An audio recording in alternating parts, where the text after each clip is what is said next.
Okay guys, this will be a quick video response to Moses' video, how do we enjoy learning foreign languages.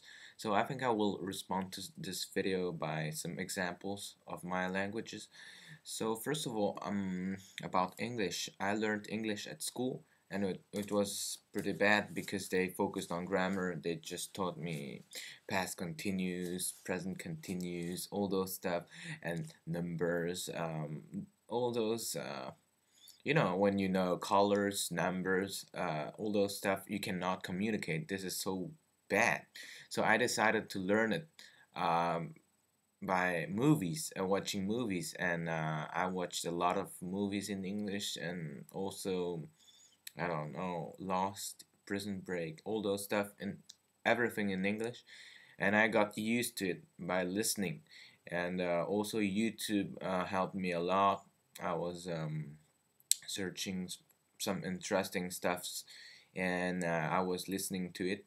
So this is for English. I never really learned English because I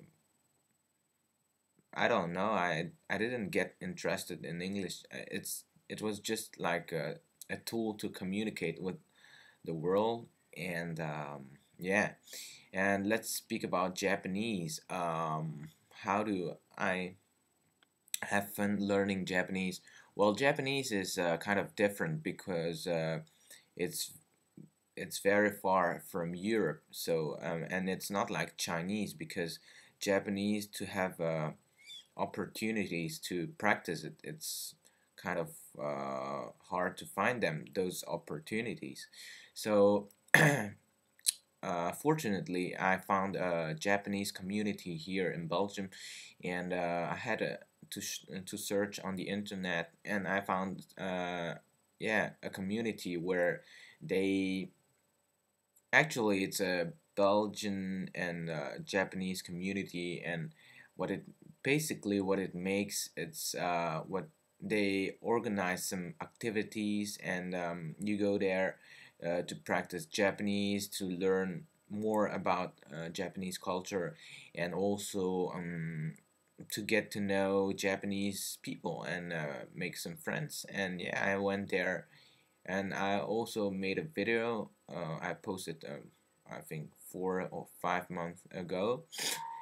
And okay, this was for Japanese. And when I went to Japanese restaurant, the waitress didn't spoke French, so she said, "Onomimono wa onomimono wa."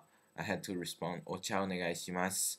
And yeah, you get used takoyaki and all those stuff. And I go to Japanese supermarket to read those things.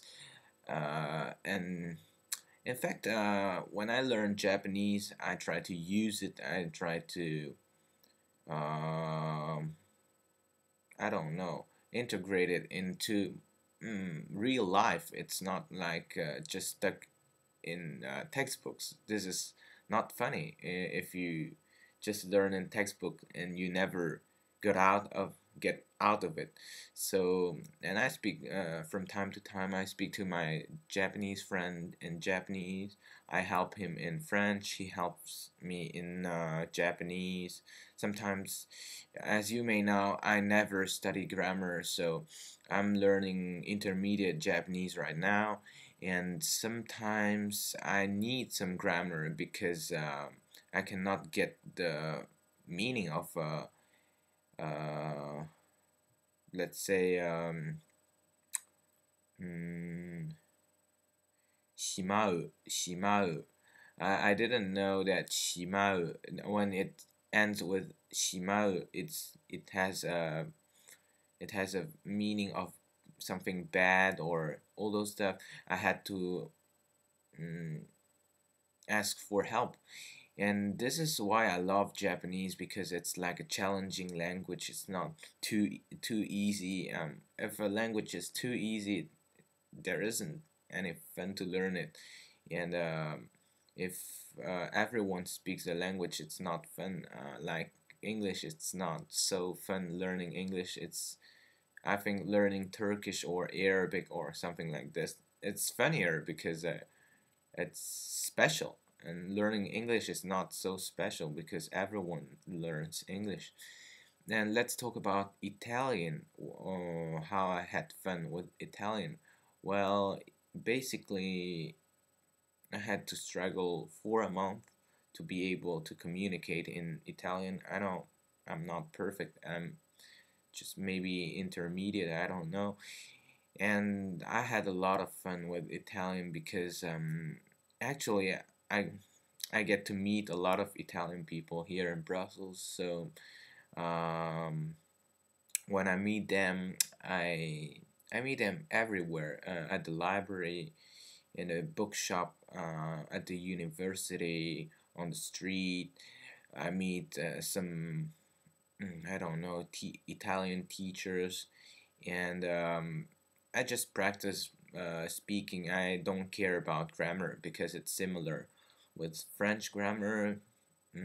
I do make mistakes, but it's not so important because I went to an Italian class to see what they were talking about and what they were teaching to students.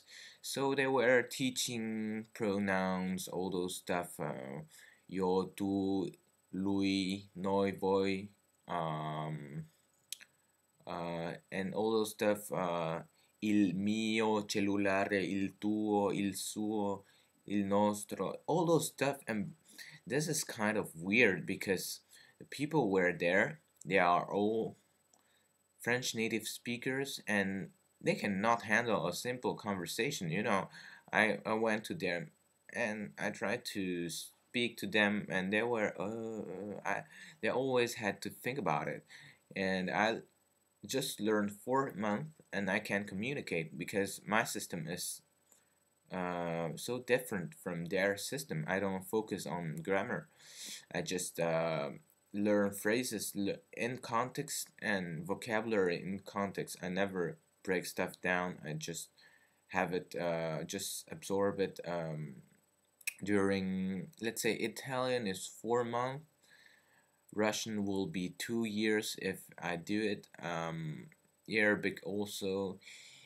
I don't know. Japanese, I already did it for about 1 year and a half, and I still need to get random phrases and also absorb those things. And when I will be ready, when I have a lot of knowledge in this language, I will start grammar, to be precise. But if you don't have a foundation in this language, why will you tackle the grammar? You will not understand, especially if it's a very hard language like Russian or Arabic. You will not understand the grammar. And yeah, having fun with a language is like getting out of textbooks and apply it to everyday life and have opportunities to discover this culture, those people, and really practice this language. I don't know, in parties, when you go to weddings. Yeah, I spoke to Brazilian people, but in Spanish because I didn't know Portuguese, but they understand Spanish. It's not a problem, and they just reply to you in Portuguese, and there is no problem to understand them. It's almost the same Portuguese and Spanish, so I think it's okay. And one thing which is cool is that yeah, you can make new friends, meet new people, because if you just speak your native language and English, maybe you cannot make friends with, I don't know, people from Italy who don't know your native language and nor English, so you are just limited to English and your native language. So don't limit yourself. Just learn more. You should learn, I don't know, Armenian, Korean, Japanese, Chinese, Italian, Spanish, German, all those languages.